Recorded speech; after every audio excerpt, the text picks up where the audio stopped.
يعني سأتحدث عنها بتفصيل أكبر لاحقا، ولكن أريد أيضا وللمرة الأولى أن أتحدث عن شيء منها لك وللسادة المشاهدين السوريين.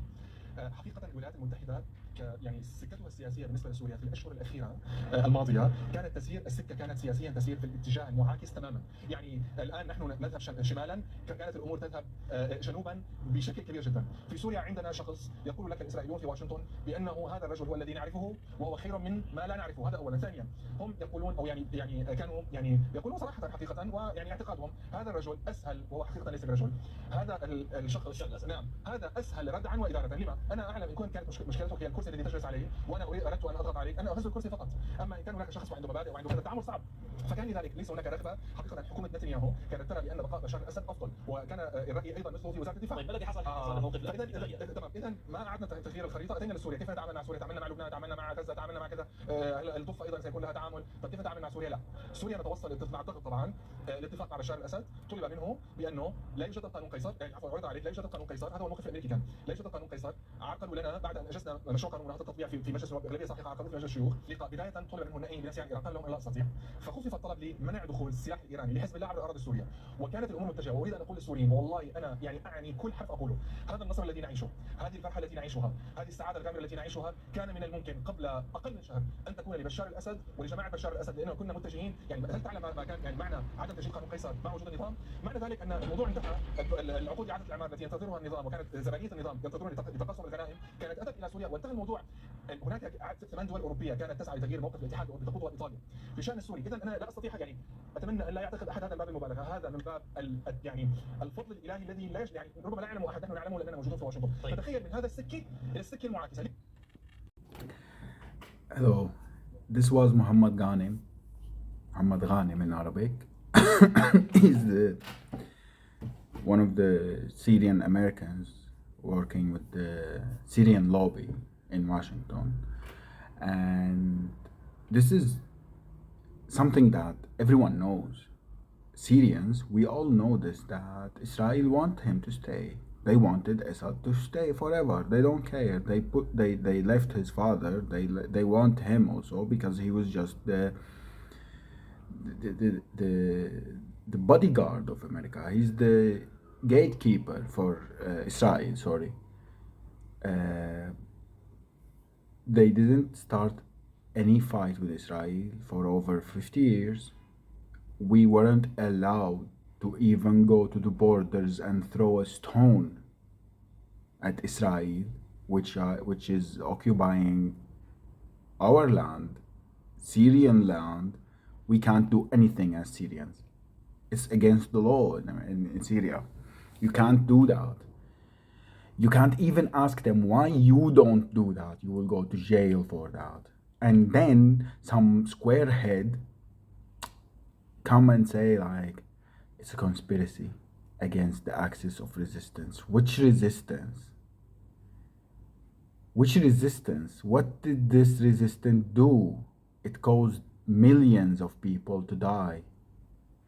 For what? Did they ever won back anything? No. They never did. You will tell me Lebanon. They won in 2006. After what? After Beirut was demolished? After thousands of Lebanese people got killed?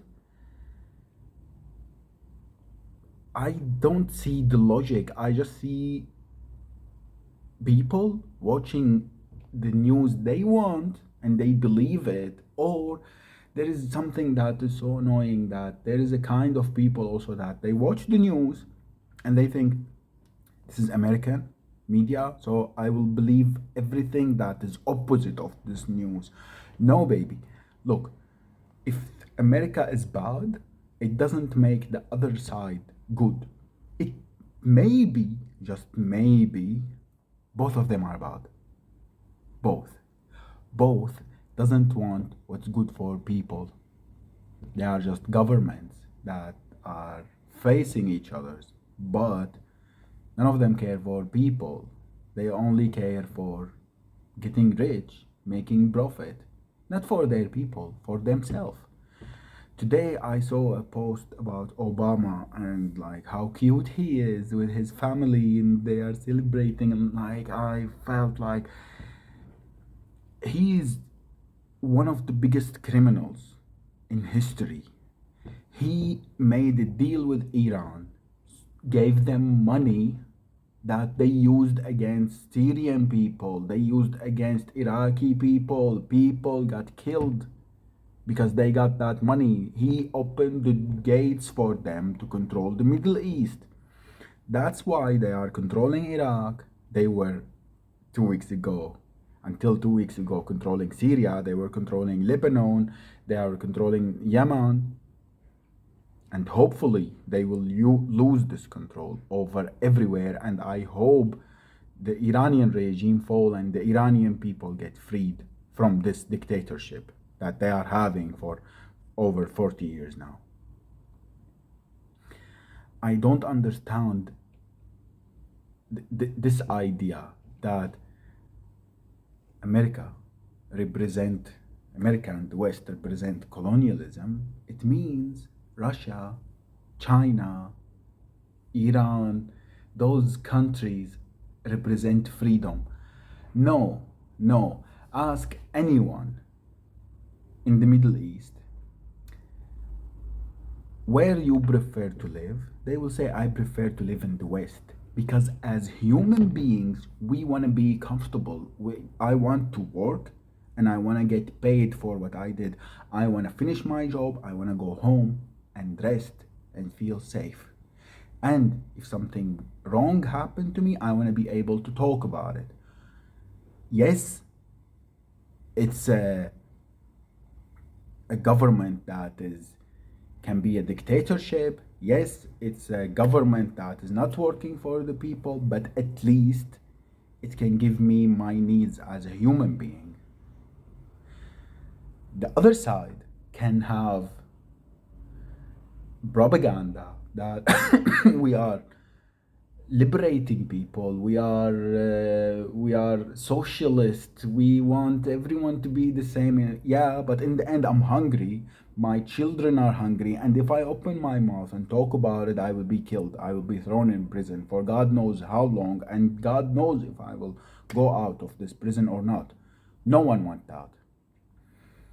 Doesn't mean America is good.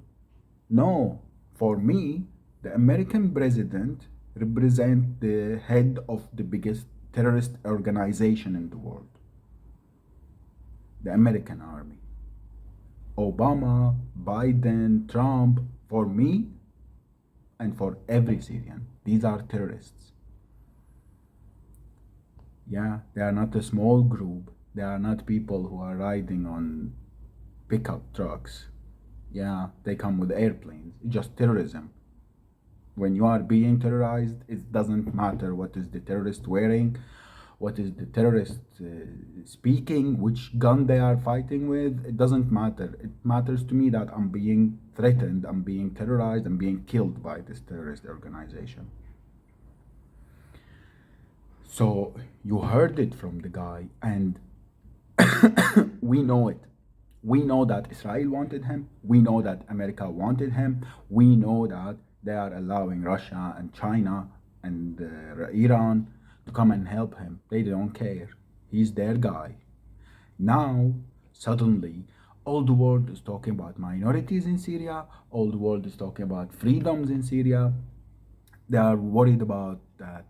That day, the BBC journalist was asking Ahmad al-Shara, who's now the leader of the opposition in Syria, is asking about women's hijab. What about alcohol? People doesn't have electricity in Syria now. Electricity comes like 6-7 hours a day. There is hundreds of thousands of bodies that were in prisons that no one knows about. Where are they? Where are the mass graves? The Syrian regime left? No one knows now. Where are they? They are still finding bodies. Hundreds of thousands of people. But we should care about alcohol, about hijab. Are you gonna force women to wear hijab? This is the main concern. And there's a bigger problem for me. I think it's the biggest problem that everyone should be talking about now. There was people who are arrested, and the system and the regime goes like this: you go to the house, there's a guy that you need to arrest, you bring everyone in the house. So women, children, kids, no one care about. They just arrest them. After that, those children were mostly sent to shelters after they changed their names. So now there is thousands of children that they change their names, and God knows where are those children. Some of them they don't even remember. The kid is 1 year old. They don't know their name. They have another name now. Where are they? No one knows. You ask the organization, they are Assad supporters. They were working with Assad, so they are criminals. So they are not saying where are those children. And some of them doesn't know because they get orders. They get this kid is have this name. Take care of it. Take care of the kid, and then they take it. They take the child. Where is it? No one knows. Where are those children? No one knows. But alcohol is more important. What are you gonna do with Christians? What are you gonna do with women without hijab? Are you gonna force them to cover their hair? These are so important things. Unfortunately, this is the world. Unfortunately, we are living in this disgusting world that it's so disgusting when you watch the news and what they are talking about. As a Syrian, I feel like this much, you have the chance as a journalist to go and meet with the rebel leader, ask about politics, ask about humanitarian work. What are you gonna do with the woman who lost their kids? A woman that she said, I didn't see my son for 14 years, and I just want to know, is he dead? If he died, I want to know. If this my son died, I will be comfortable, like, okay, he died, he's dead. Is he still in prison somewhere under the ground that we don't know about? I want my son. And the journalist is asking, what about alcohol? Are you gonna allow alcohol in Syria? If you don't care, seriously, if you are in the West, anywhere, and you don't care, you really don't care about Syria, then leave us alone. Leave us alone. That's simple. Just leave us alone. Don't come and care about things that we don't care about. We really don't care about these things because we know how to fix these things between each other. No one forced women to wear hijab. Assad's father, Hafiz, he had a brother which was somehow, because he's the brother of the president, Rifat al-Assad, because he's the brother of the president, he's like a president. In Syria, it was working like that. Once he got crazy, I don't know the story. My parents told me that his soldiers went to the streets and started to remove hijab from women's heads. And people got angry. They started to protest. So his brother Hafiz said to him, no, you should stop this because we don't want problem with the people. I don't know how this story is real or not, but I'm sure it can happen because we weren't allowed to pray while in the army. While serving in the army, you can't pray in Syria. You can't pray in public places. In university, you can't pray. Not because of a law, but because you are afraid that someone might say this guy is an Islamist, and you might go to prison for praying, which is 95% of the Syrian people are Muslims, and you can't practice your religion. it's weird. It's so weird that you don't know the story, you don't know the people, you don't know our culture, you don't know how we think, and then you feel you have the right to tell us what to do and to care, to tell us what to care about. Like, just your media is disgusting to you. It doesn't represent you, but you think you can take our news from them. I don't understand that. So just I don't know. I'm sorry. I lose my the idea I'm talking about, but it's something that personal to us.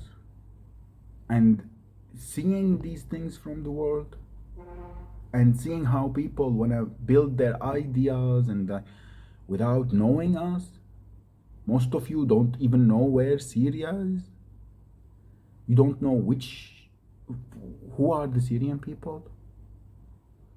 Just educate yourself, ask. It's normal to ask.